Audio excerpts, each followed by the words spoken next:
క్రిందటిసారి America, Israel కలిసి Iran మీద దాడి చేస్తే, ఇరాన్ రివర్స్ దాడులు చేసేది.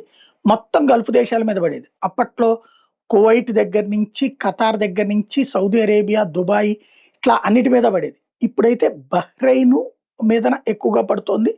అదే సందర్భంలో ఆ పక్కన ఉన్నటువంటి దేశంకి సంబంధించి మాత్రమే ఎక్కువగా పడుతుంది. అది కూడా నిన్న రాత్రి వాస్తవంగా అమెరికా ఇరాన్‌కి కాళరాత్రి మిగులుస్తానంటే, ఇరాన్ మాత్రం వీళ్ళకి కాళరాత్రి మిగిల్చింది. బహ్రెయిన్ మీదన పెద్ద ఎత్తున విరుచుకుపడింది.